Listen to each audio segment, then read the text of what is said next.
So I'm sitting here in front of my son again. We did the last particular season, which was the Gen Z season, which he really came strong with his own personal view. And now we're here in the Truth is Love season. Michael Gibran, Sky Burr. Is that okay to say? Yeah, okay. Is that your name? Yeah. You moved from Michael to Gibran now. Yeah. I'd like to introduce you to Gibran Burr. Hello. Nice to meet you. So we're on the airwaves. That's what this is called. Whatever they are, podcasty waves, right? We're in a conversation. Yeah. I'm going to tee it right off to you. Truth is love. We've been through so much in the last 90 days. You and me, our family, life. I wouldn't even know where to start. Where do you think we should start? Well, it really depends on what we're talking about. What narrative are we bringing truth is love into this? I agree with that. So I'd like yours. I'd like your version of it if we could. Yeah, that'd be amazing. Well, I know that with a lot of things going on and a lot of people being different, and part of finding a religion and finding a certain spirituality, or even deciding to be a better person and have better friends or have better family, there's an awareness that you find of what other people are like. The more good you are, whether that's in the light of God or in your own goodness or in your faith's goodness, whatever that might be, you're going to notice what's not good. And one of the things that I've really started to understand with truth is love is when you're dealing with those situations and you're dealing with those people, it's better to be honest and to call them out on it, because if that person, let's say, is really dark and they're gone and they're dangerous and it's bad, then what's going to happen is you're going to want to leave, right? You're going to feel that. You're going to be like, okay, this is way too much. Goodbye. And that is a thing. But what about the people that aren't that bad? They're bad, but they're still human enough that, you might still interact with them. Those are the people that it's better to be honest with them, not to try and make them feel good because of society or whatever, because maybe by calling them out on those bad things, that'll actually bring awareness to it. So to me, that has been a really big truth is love of not only just being truth in general, but really being truth specifically, even when it's not something that person might like to hear. So wait, let me get this straight. So are you saying like we're discerning now, but then we have these kind of fringe relationships is what I'm hearing. Mm-hmm. And then with those fringe relationships, we kind of owe it to ourselves to be truth is love even more. So we take the risk to be kind of brutally honest with them. That's where we're at right now, right? Right. I love that. Yeah, exactly. Like if you're going to take on new friends and we don't know if they're going to be good for us or not. It's not just friends though. I just mean in general, when there's truth is love, in general, you have to be truthful in uncomfortable situations is what I mean. Like whether it's friend, colleague, family member, like you need to call people out on their bad stuff or they're not going to know. And that is one of the examples of truth of love that I learned of is like, I love that. I'm not cool with you, Are you comfortable I'm with cool that with yet? you, but I like know, that's I know. what you say to somebody. No, exactly. How are you with your comfort zone on that yet? Because I actually did a podcast with Josh and we did a kind of a similar conversation on that, right? What radical truth and radical lies we talked about. Radical truth is what we're talking about here. I believe that should be a reoccurring conversation on the Truth is Love podcast series. Radical truth. Have the courage to tell your truth and to ask for others to tell you the same. To have the truth for your soul. Right. I love this. I believe in this with all my heart, or I wouldn't be doing it. So now you just kind of painted a picture of like what it looks like for us day to day. I actually just did this at the bar the other day. There was a neighbor of mine who has been like a train wreck hiring like companions. But I'm talking to him for like a year and a half. I go and visit with him.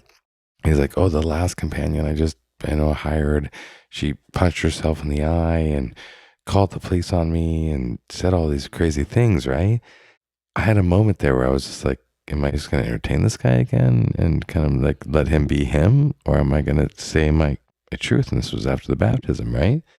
And I had to say my truth, like you're saying. I had to like look at him and go, bro, you're like spiritually crazy lost, okay? And you've reached rock bottom, and I don't know what to tell you. Yeah, and they're going to be delusional if you don't awaken that to them. That's right. We have a situation where people just get so stuck in their dilemmas that their mind just completely kind of closes in what things mean. And if truth is love, it's kind of like a situation too where, like, let's say in a long distance relationship, or let's say somebody falls in love with somebody else or whatever, people always make the argument, if you love them, let them go. Well, if you love them, tell them the truth. Tell them the truth. Yeah. That's it, man. Yeah. That's all I'm saying. Tell them the freaking truth. Right. Because otherwise they're not going to know. Because we won't know. That's like my one thing. I'm just thinking to myself, as souls, I'm thinking like a soul right now. Like soul person. I'm like, you know what my soul wants? Just a heck of a lot of a truth. Right? Give me some truth. And everything from there, I'll figure out. And so to your point, exactly. Because nobody likes lies. Who likes lies? Nobody likes lies. Can we talk about that for a second? Yeah. Tell me about lies. What do you think about lies? What does lies feel like to you? Tell me about lies, because I've lived with some lies lately, and I'd love to hear your freaking opinion about freaking lies. Well, when I think of lies, it reminds me of something that a pastor or a priest, I'm still getting used to the terminologies, but the speaker, he talked a lot about James, which is, I believe, Jesus's brother, who kind of comes in later. And the way that James comes in is he really comes in kind of like, hey, you need to live up to what it means to be not just a child of God, but a disciple. Like if you're going to claim this connection and claim this father to sonhood, you have to live up to certain expectations. So the speaker wanted to kind of emphasize that, and one of the things that he talked about was wisdom. And wisdom is so crucial. Wisdom in a lot of ways is tied to truth. And what he talked about is he talked about holy wisdom and demonic wisdom, which in other terminology, unbiblimatic, we could say good wisdom and bad wisdom. I never thought of there as a version of bad wisdom, but now I'm hearing you say this, and I'm like, whoa, holy shit, there's a bad version of wisdom. Yeah, there is. And when he talks about it, he compares it mostly to desires and certain things. Like good wisdom is going to be higher thinking. It's going to be more of, you're focused on what's the right thing to do under God, what's the right thing to do for your family, certain things like that. And the bad wisdom is basically being focused on material things, women, all these different things. And the way he was emphasizing it reminded me of lies, because lies are something that only comes through with bad wisdom. It only comes through when you're focused on material BS, when you're only focused on the certain things that aren't of importance. I wish I could explain where that ties into wisdom better to really paint a better picture, but I guess the best way to think about it, if I can puzzle something together, is wisdom is how you use your knowledge. So whatever you're focused on is how you're going to use your knowledge. And your wisdom is going to basically not only be what you know, but your idea of what might be right or what might be something that you do in this life. And so lies come from bad wisdom. That's how that is. And that's why nobody likes it, because everybody innately can feel that it's bad wisdom. Wow. That's like a fucking breakthrough. You're going to have thoughts, and wow, you got to be able to just be like, yo, that's bad wisdom. I don't listen to that. That's badass, son. I don't think you could have painted that picture and brought it into radar any more than you did, right? Bad wisdom is where lies come from. Never had that moment happen for me, to be honest, ever. But now I get it. Exactly. Like, what's the space? And one of the last podcasts I was telling you, I think you would like, was with Josh, was how do we get here? And that was kind of like you ask yourself why you made the lies. So how do we get here? Episode before this kind of falls in suit with this of bad wisdom is how we got here. So then let me ask you this. I don't think I've ever asked anybody this. How do you feel when someone lies to you? In the moments you've been lied to, in personal relationship, intimate, parents, whatever version you can you explain the feeling of what it feels like to be lied to? I think not only do truths or lies come through with the wisdom that you're focused on, but the way that you receive lies or truths are also going to have different responses based off of your wisdom. So at times, if you're more in a material way, you're going to think that this lying is a lack of trust or it's a lack of respect. Trust can go in the middle. Trust can go in the middle of good or bad because trust could also be family. It could be real, true trust. So that one I won't say. But a good example was basically respect, right? You're going to think, oh, they don't respect me. Why are they lying to me? I'm Mr. Big Man, and that's ego. And ego is bad wisdom, right? So it's hard to really think on those past examples only because I am so different now. I'm not who I was. You're right, exactly. My wisdom's different. As you were just saying that, I was like, yeah, most of what I'm just now learning is that the lies that I was reconciling with. But it sucks either way. Lies do. It sucks either way. They do suck, right? But you're right. I'm getting it too. I was dealing with them in the place of my ego. But let's just go with that, right? So there's one bucket. What do lies feel like when you're in your ego, right? And we all know that can just be gutting and assaulting and rotten, right? So there's that. So then what do lies look like when we're not in our ego? I feel like it's kind of a rough word, but the first word that I thought of was pity. Pity.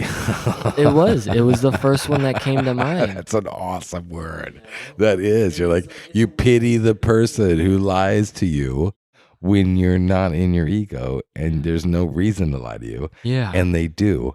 Because you're love and you have good wisdom, so you just feel bad. Okay, everyone, let's just share that moment. I think that's a real truth. And this is the Truth of Love series. This is exactly why we're doing this. We're trying to get to those places, right? I think my son here tonight is really helping us get over the mountain. We got a lot more work to do, and we got a lot behind us and a lot ahead of us. But yeah, son, I think you really helped us get somewhere with all that. You know what I mean? I hope so. I really did. Okay, so let's think about the next thing. I'm going to bring it back to the Josh podcast I did before, right? We were like, do we know what we want when we're asking for love? And so we landed on, he had no idea what he wanted in a relationship. He just would take whatever's thrown at him. Ooh, I got this. Drop it like it's hot. Okay, get in there. Bad wisdom, you want traits. You want somebody that does this or does this. You have expectations. Bad wisdom, expectations of somebody that you want to be your partner. Good wisdom is feelings that you want to have from your partner, feelings that you want to have with your partner. And that's why relationships get so messy, is because certain people, and I guess but I don't want to assume anybody or anything, I don't want to include people who maybe don't feel that way. But a lot of times in human species with brains and all that. With brains. And all that. Well, No, keep it going. But it tends to be an issue when traits from bad wisdom tend to get tied to feelings of good wisdom. Because sometimes people in longer relationships particularly can change their frequency of what wisdom they're functioning at. Sounds like you're saying like when things get dark. Is that what you're saying? Because there's like a tie. It's like it's sacred still. It can be. But it could get dark, it sounds like. It can be. It can be both ways, but in this kind of particular way, that could be something where originally you have just this feeling and you're good and you're focused on things that are above material. And then if you do become bad wisdom and you become focused on material and you become reliant on your partner, you're going to start to look for material things like traits to explain exactly why you got those feelings or what that attachment really means sometimes. This is very delicious conversation and can really go on like for hours, right? And so I'm going to go ahead and like guide us in that fact, okay? We're not going to do bad wisdom. We're going to move to good wisdom. Okay. But I love this. I mean, this is new, and I think it's new to a lot of people. Gibran, I think you really helped a lot of other people kind of take on a new version, because most of the time we don't think our bad judgment and our self-sabotaging is bad wisdom. We don't use the word wisdom. So you just anchored that in for us. Our bad wisdom feels as firm sometimes as our good wisdom. That's what you just brought to us today. We feel as actualized and realized in our bad wisdom. Because bad wisdom is still wisdom. So it's the lie. That's what I'm saying. It's the lie because it tries to come off as wisdom, and it wisdom looks is so wise, good. right? I mean, I swear to God, I know bad wisdom now. Now that I've had this conversation with you, I'm like, geez, that explains a whole hell of a lot of why like I scream myself in the mirror and think I know what I'm doing. Kind of bad wisdom versus good wisdom. And that's kind of why we chose a level of devotion with Christ, to make sure that we knew that we were able to check in with who we wanted to and who we felt was our righteous connection, to know when we were maybe mishapping, because I didn't know if I had a program, right? So I'm not trying to switch it to a Jesus Christ podcast, but for me, now knowing that I could exercise bad wisdom a lot, I'm glad that I have a checkpoint to kind of go, is this bad wisdom or is this good wisdom, right? But separate from that, let's go to the next level here, which is, okay, back to truth is love, good wisdom. What do you want? What does love look like to you, Gibran Burr? What is the basics of love to you under the truth guys and under the actualized? You know, I know that you brought up a little bit of our Christianity, and what we strive to be is discipleship. So I'll start to say I that hope more to be as more well. humble about that, right? Yeah, no, it's good. No, it's good.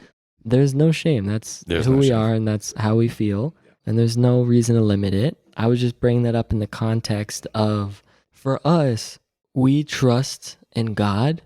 So there's not really as much of a want, really, because the idea is that God is going to provide for us what does better for us and what does the best for us that we can't comprehend. If you were to think of it as God can see the beginning and the end of time and in between, he sees this whole picture from heaven. We're only seeing it as we're going along. So we see such a tiny scope. And on my path to discipleship and on my path in general, but way hiding with God, actually, like way hiding with God, there's times where you start seeing bigger pictures as you're going along of things that you thought was one thing, but you stuck with because maybe you felt it in your heart that you stick with it, or you did it because maybe you felt like God gave you the feelings or the knowledge or the good wisdom, the holy wisdom to pursue it. And then in the end, it makes way more sense. Like that happens all the time. It's a common element. The story unfolds. That happens in so many different examples.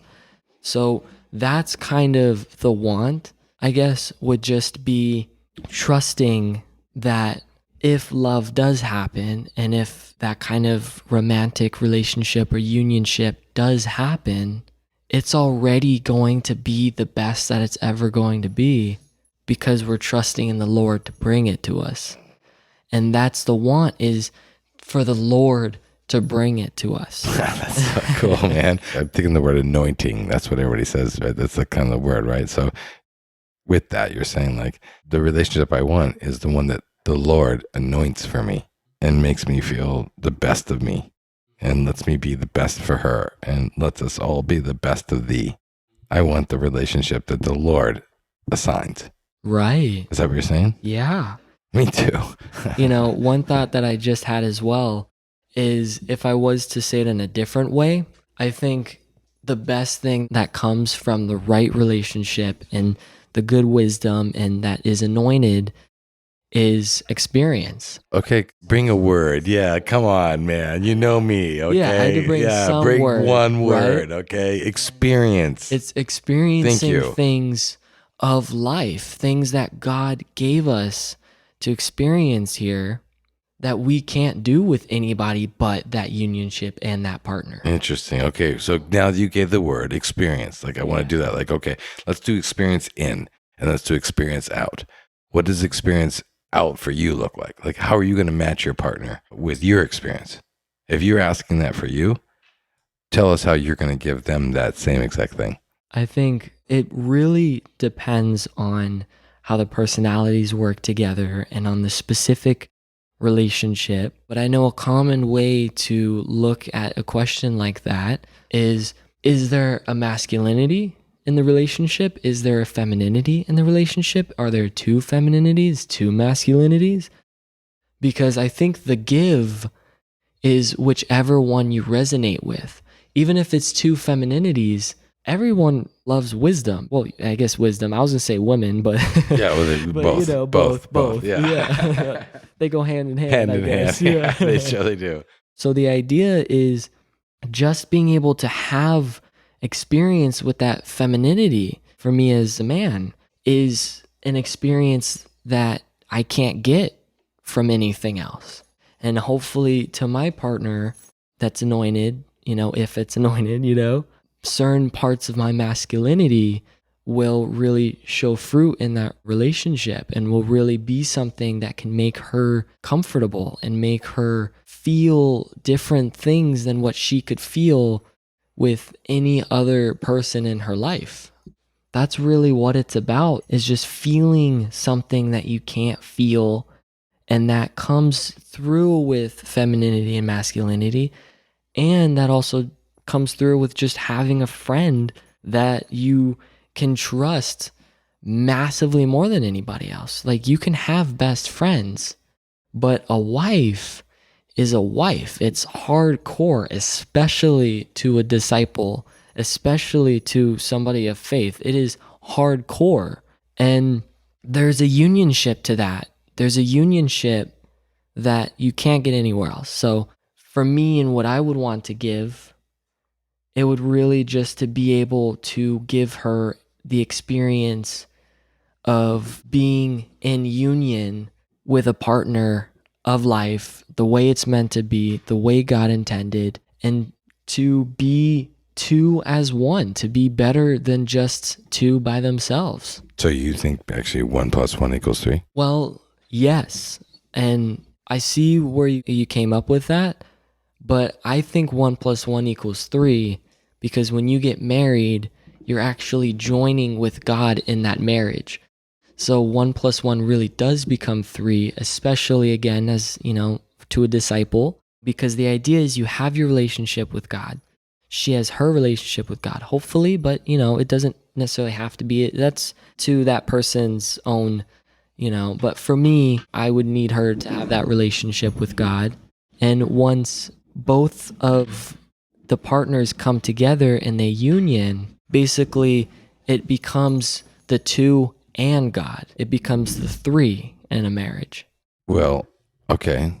I mean, I'm right here with you on that. And that actually, that isn't dead. I mean, you're like a very young man. Do you really think that everybody really believes that anybody can fall in love and live happily ever after? No, I know that there are a lot of people that haven't met their match. Maybe there's a lot of people that have lived a very large part of their life, or they got into a situation where they were with their partner for a long time and then now they don't know how they feel about their partner. I know that there is uncertainty of whether or not someone is going to find a partner. No, you're being modest, right? Like, seriously, right? Like, shit show. Relationship shit show. It's so many people are struggling on so many levels. Yeah.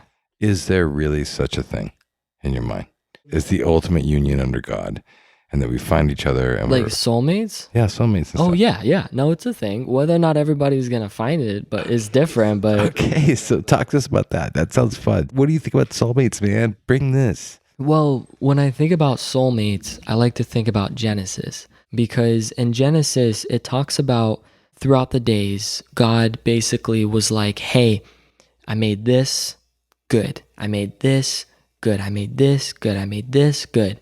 And He created the planets, he created the universe, he created the light, he created the oceans, he created the animals and the marine animals. And, he created so many different things. And he said that they were all good. And the one thing that he was like, I don't know, was when he realized there was one human being, that there was one man or a woman. I think it started out with a man. I don't know exactly sex-wise, but that's why he created that second person. That's why he created that second being, was because he wanted two people to come together in that unionship. So I like to believe in that. I like to believe in that original place. I wanted to say that's like a really deep breath for me. Like the Truth is Love series. It takes two of us people, doesn't it? That's what you're saying. Like God created a greater love for more than one person to have. And they need to have it with another person. Is that fair to say? We can all be self-actualized and be whatever, right? But the kind of deep love you're talking about, I mean, maybe I misunderstood what you're saying, but what I got from what you're saying is that was the realization that God realized we need unity. Yeah. We need to be together. Like we need to feel understood and be apart. We need to be connected. We need to be loving. We need to be cherished. This is where my remembered devotion stuff comes from, right? Right. And so I feel like what you just came from that was like the total epitome of the example of, to the answer to my question is, love looks like God created Adam and Eve. You know what I mean? Like he knew that Adam couldn't just be down here on his own acting like life was great, even if he liked the flowers. When I say that, I don't want to add this kind of expectation or this idea that you have to have this partner, because ultimately the best way to be is to not desire too much. I agree with you. So when you talk about back then and you talk about now, back then shows how sacred and how true a husband and a wife can be.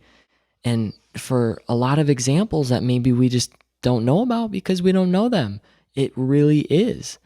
And there is that special unionship between that special love. But there is actually another side where God was also making a point of humanity coming together in a unity that doesn't necessarily have to only be romantic, is what I wanted to add. I like that. He knew that people have to be together. As you said, if we have more than what we are by ourselves, God intended for us to come together to be our best selves. And that's not always going to be romantic, and that doesn't always have to be. But I do believe that the most sacred example of that does come down to when it is that unionship of that marriage. And whether that be man, woman, or man, man, woman, woman, I don't want to also add any ties to just man and woman. I think there's sacred stuff to femininity and masculinity, but ultimately love is love. And I love that you say that, because as recent Christians, we're not going to say, hey, we're not going to celebrate homosexuality, or we're not going to celebrate people finding if they're the masculine or the feminine, whatever their gender is. And so my son is just saying the same thing. He's like, yeah, I'm glad you shared our Christianity, but it also doesn't mean that we're buying into the entire storyline of other Christians, right? Like we believe in humans. Right. If you're the feminine and you're the masculine and whatever gender you are, that's who we're talking about right now. Right. Yeah. Okay, go back to the question though then. What do you want? What do I want? Yeah.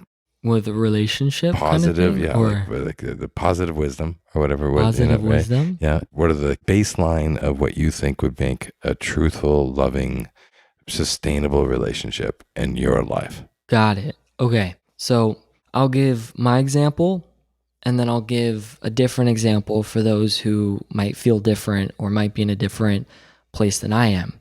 To me, all of that and all of its glory and all of the focus goes to God. Everything that is my want to be, I know that God knows more than me. I have no idea what to do, how to be, who to be with, to be the best me that could ever exist, period. And in my faith, my want is to be a good enough person and listen to God and stay in the good wisdom, stay in the holy wisdom, and live in righteousness and live in discipleship and live in faith and sincerity. And I know that I'll be my best, and it'll be, and maybe I'll have the relationship. And the rest will play out is how that looks, right? The rest will just play out. Yeah. And it'll be beautiful. Yeah. So on the other side, though, That doesn't sound like a hard job, actually, just to bring that back into the center, right? Like if that's your point of view, right? And everybody else is trying to find love. And we're just talking to the whole world, billions of people who are trying to find love. You just made it sound terribly simple.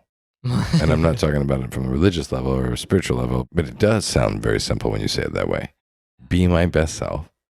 Believe in a higher power, that whatever higher power your higher power is, right? That is going to bring you your perfect person. Right. But when you do say that, I do have to add, I respect other cultures. I respect any religion, but I have to give the glory to my God. Is God, the Father of Jesus. That's me too. To me is the only God. I'm glad we and bring there it is up. no wishy-washiness in faith. There you go. Whether it be a different God, I will not judge. It's totally groovy. But there is no wishy-washiness of this God or this God. It's like God. I threw You're it out there. God. I threw it out there just to see like where we go with it, right? Maybe that's where we stand with that, right? Yeah. So yeah, okay. So then within that, let's call us believers. We believe our person is going to be delivered to us.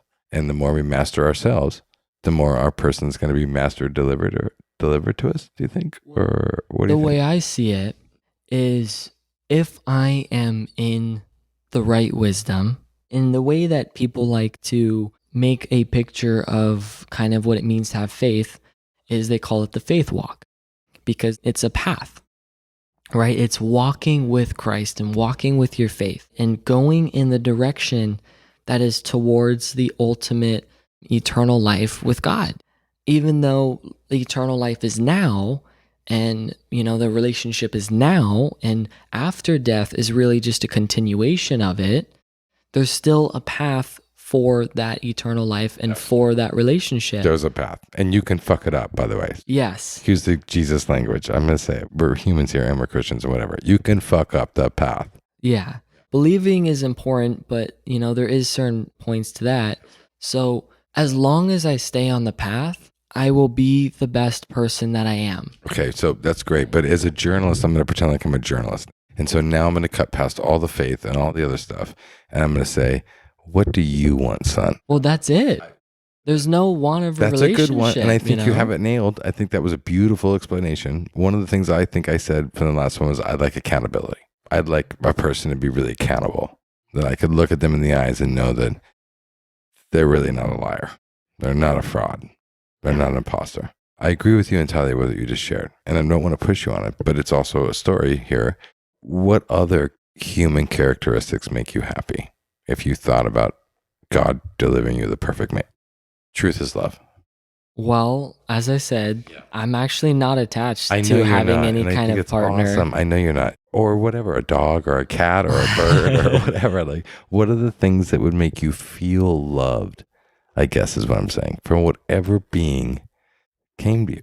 How do you experience love? What could God know to give you so that you felt loved? Take your time. Transparency, I think. I think when it comes to partners and when it comes to really, really true love, I think if the other person isn't completely true to who they are and they aren't in their complete state of not necessarily righteousness, but purity, just really true to them. They're not trying to be somebody else. They're true to them.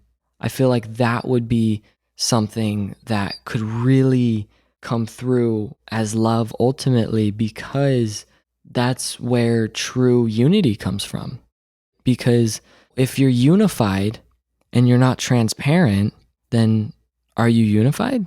Or is it like water, clear water, pure water is going to form covalently with other water? But if you got this like murky, salty water that combines, the salt in the water is not going to combine as perfectly. You know, you're going to have salt that's going to go on both sides and it's going to kind of move around. Brackish water, they call it. Brackish Right? water. That's exactly what they call it. It's like in an estuary, even. If it's fresh water and salt water that come together, that doesn't make it fresh water or salt water. That makes it an estuary. Do you want your relationship to be an estuary, or do you want your relationship to be an entirely new ocean, let's say? Like, let's say it's salt water and salt water, even though I said the whole brackish thing. So actually, we'll say fresh water and fresh water. Let's say a lake and a lake. Through a river, if the river stops flowing, it's a giant lake. Like, it's not a different thing. And that's the thing that's so important, is to be able to create something that's truly together enough to still be what it was separate, but just a much bigger, greater version. Do you consider yourself a romantic? Yeah. Yeah, me Maybe. too. I think I do too, right? Yeah. Romantic isn't always kiss here, hug here. You know, romantic is also just artistic.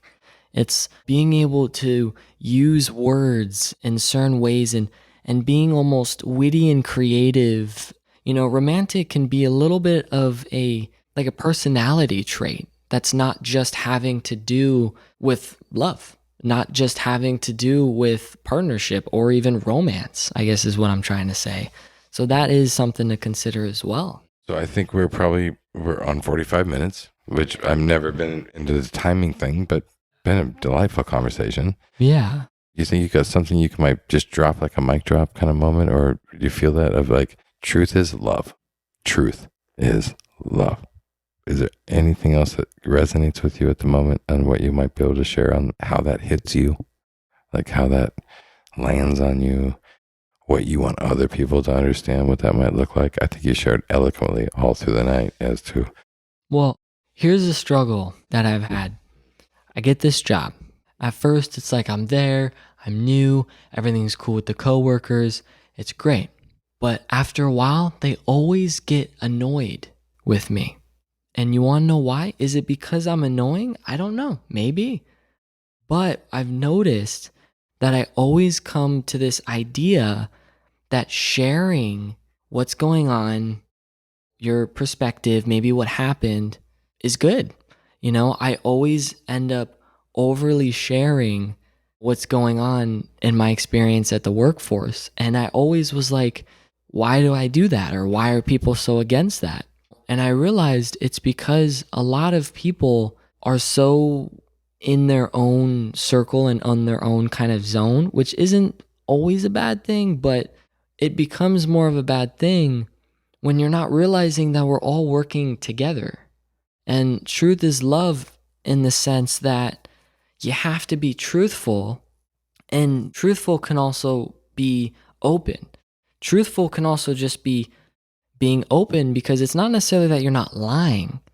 It's not necessarily that you're not lying. It's that you're transparent, so that not only do other people properly understand you and they recognize you and they feel you and they can learn about you, but then they can also grow with you. You can't expect two people to properly understand one another and to properly grow with each other when it's all about traits, or you do this or you do that. It really has to be about this transparency and honesty, and really overly explaining yourself to other people, and really learning to be okay and comfortable and ready to listen. Because if you want to think about it one way, love is being willing to take your time and genuine honesty to listen to another person when they're transparent with you. It's one of the most loving acts, yeah. It's one of the most loving acts. Being able to sit there would normally feel like a lecture, and composing yourself enough and not just like sit there and just hear. I could paint that picture with somebody looking at me with almost tears in their eyes and gleaming at me, listening to me going, oh my God, you're so understood right now and I love you. I can see those eyeballs. So truth is love is just figuring out how to relieve ego And how do you relieve ego?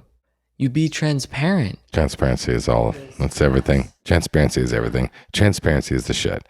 That's it. I mean, you're right. You dropped that one. Yeah. We did. We got dug in even outside of all the rest, right?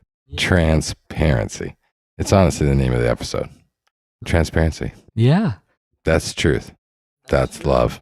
And how do you expect people to understand you? How do you expect people to go to the good wisdom with you, bad wisdom with you, everything? Transparency gives everyone a chance to love you. If you're transparent.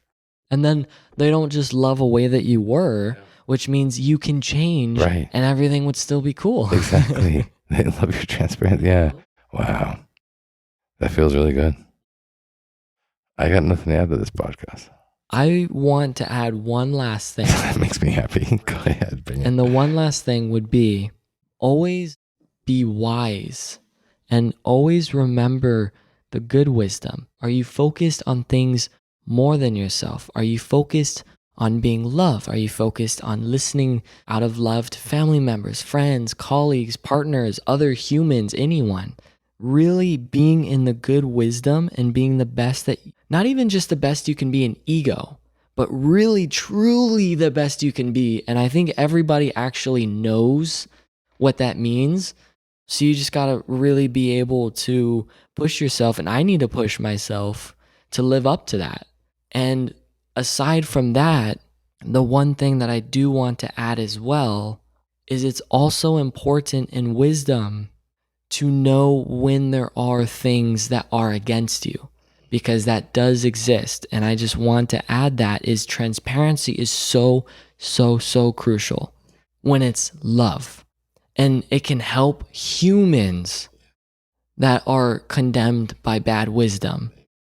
But if you believe in bad things and people who are gone, and you will know the better wisdom that you are and the better love that you are through religion or through humanity, you will know when there are people who are so clouded that you just leave. I want that to be said as well, is that does exist, and it is something to really be mindful of and to be strong enough, and even to not feel like you have to exercise anything. If you feel that, the biggest defense is, hey, I have somewhere I have to be. Bye. Exit stage left. Just get yourself out of there. If you have to say something, you don't need to try and make conversation.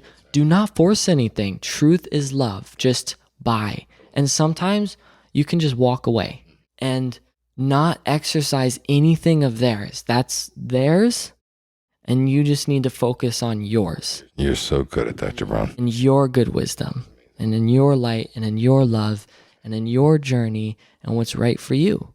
And find the other people who are in the good wisdom as well, and listen to them when they are transparent, and trust your heart first and foremost. Heal your heart, open your heart, and then learn to trust your heart. Learn how to be wise, learn how to recognize who you can trust. And as soon as your heart knows, do not be afraid to let yourself love those who are in your best interest and who they have you in their best interest. That, to me, that God brought into your life for that purpose. Yeah, it's a beautiful love. I'm going to celebrate with you right now, right? Like, I get that. I'm going to hug and embrace. They're going to embrace me. I'm going to be stoked that we have each other, right? Like, it's good. Yeah. Like, we get to live here on this life and really feel fucking loved, right? And know that these people have our best interests in mind, and celebrate it and tell them it, unabashedly.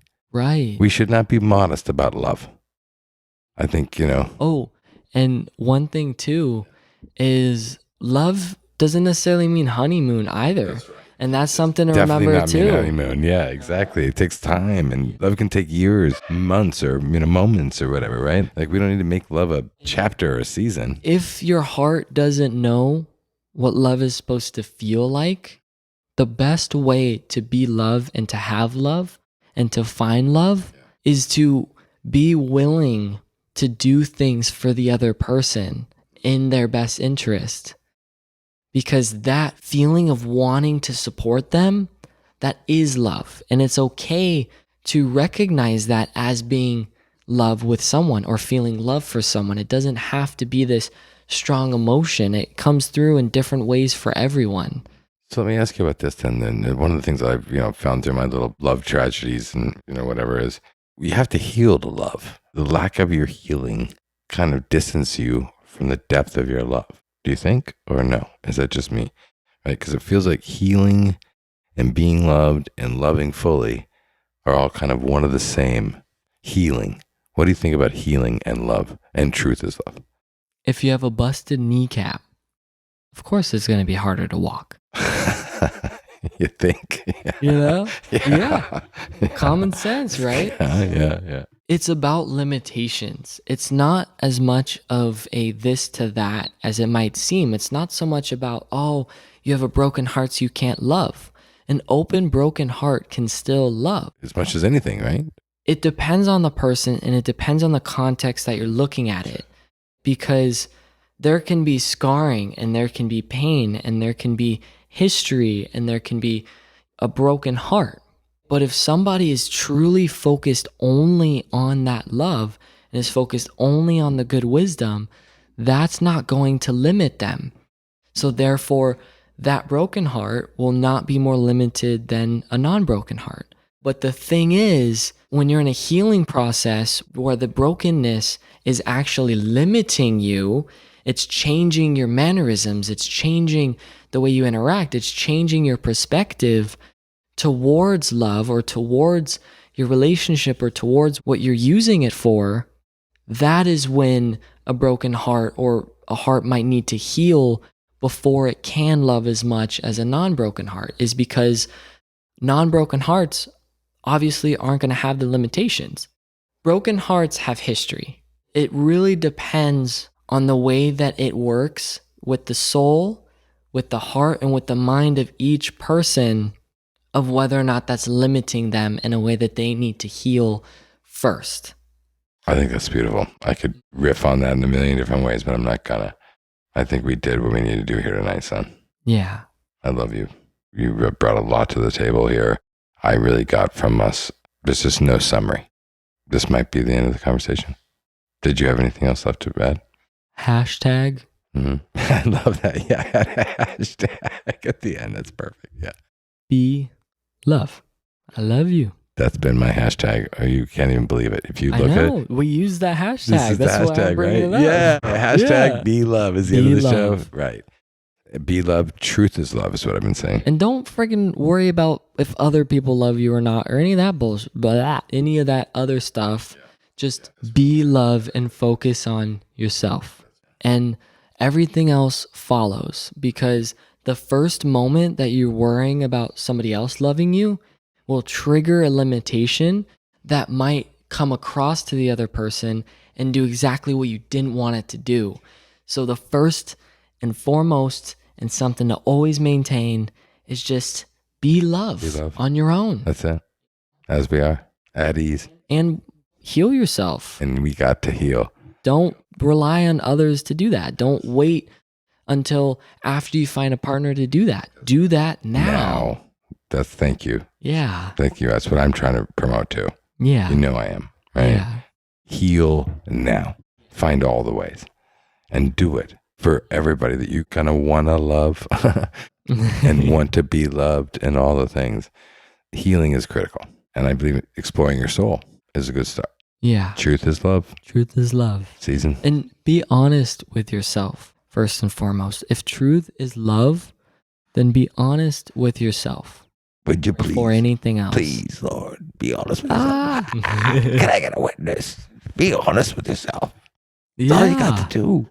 If you can't be honest with yourself, then that makes no sense, because it's the you're ultimate yourself. checkout. It's the ultimate checkout. You're yourself. Don't be delusional with yourself is what Sue Terry always used to tell me. Right? Don't be delusional. You have no incentive to not, other than maybe not wanting to go through certain things. But once you get on the other side, it's much better. It's much better. So just be honest, be love, be groovy, let it happen, and be good. And there it is. All right. All right. Bam. Thank you. Good night, everybody. Thank you so much. Good night. Good night. Mixed messages. Mixed messages. Mixed messages. Mixed messages.